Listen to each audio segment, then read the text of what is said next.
if I may follow up, they could combine, the administration has set a self-imposed deadline of September. So if the plight of the Baha'i community and these 70 persecuted lasts till September, we will see a confluence where sanctions and overall administration policy will coincide with this community. Yeah, I would be concerned, and this is a gut reaction because I haven't thought through sort of the impact of sanctions on the Baha'i situation. But my sense is that tying the sanctions to the Baha'i may undermine their effectiveness vis-a-vis the nuclear issue, and it may more endanger the Baha'i, and not simply the 7, but the entire Baha'i community.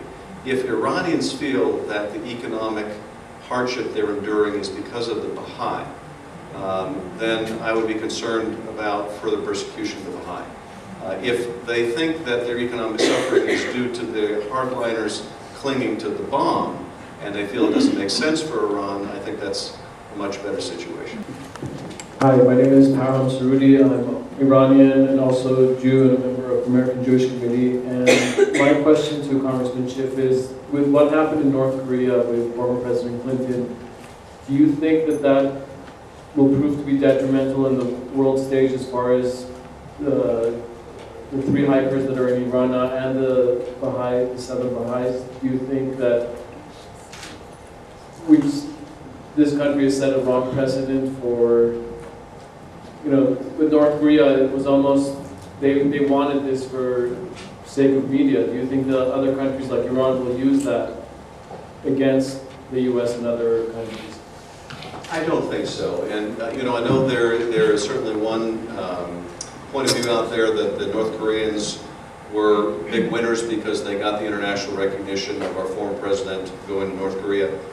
But when your international recognition is the fact that you have kidnapped journalists and finally turned them over, that's not the kind of international recognition that most countries want. I don't think it did them any great shakes. It may have been a personal morale booster for the ailing president of North Korea, but I don't think they gained very much by it. I also don't think that Iran is amenable to the kind of personal intervention that we saw with President Clinton.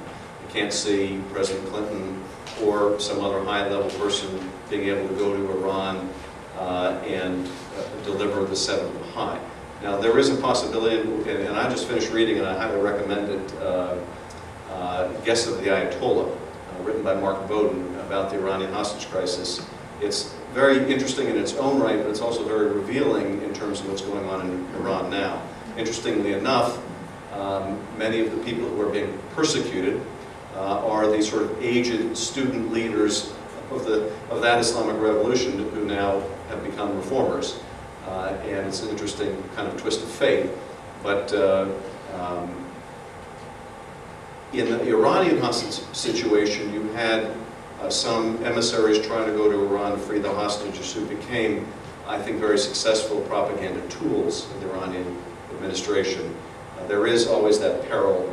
I don't think there is the same promise in terms of an intermediary in the case of Iran. Our relationship is just a different one, and I don't think the situation there is amenable to that kind of intervention.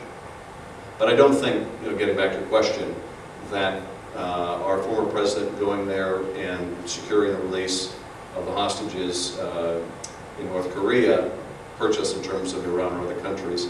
And I do think we may find out in retrospect that there is a residual benefit, and perhaps a very strong one, in that a dialogue may have been opened with North Korea that was closed before the visit. Only time will tell. The North Koreans have had dialogues with us and others in the past. They have never kept their word so far. There's not a whole lot of reason to believe they will now. But there aren't a whole lot of alternatives either in North Korea. The military alternative is simply not a real alternative. So anyway, but I don't think there was any downside to what the Clintons were able to do. Thank you. My name is Nancy Nelson, and I wonder if Adam Schiff would please address the issue, which is larger than the 7 who are imprisoned, the issue of a state religion overtly desiring genocide of an entire population of a religion that they consider heretic.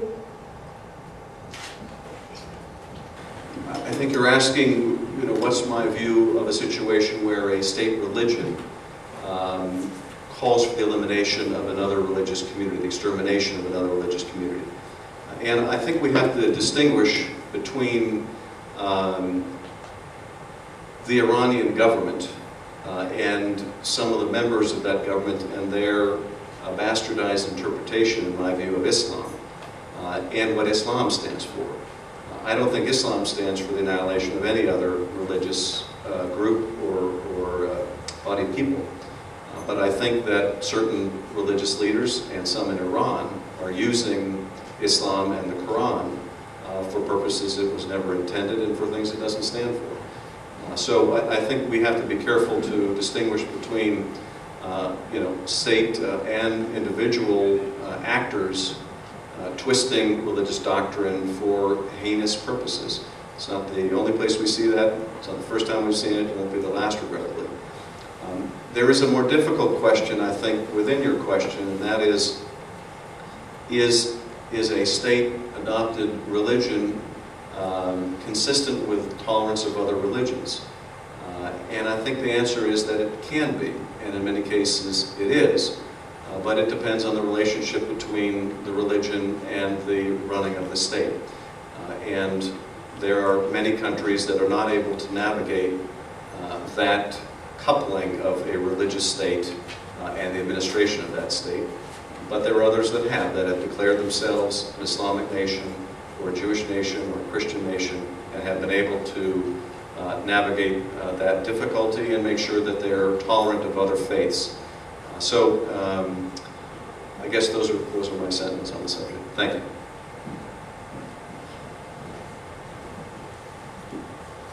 What I would like to do, just briefly, is call forward the brother of one of the seven, Mrs. Kamalabadi.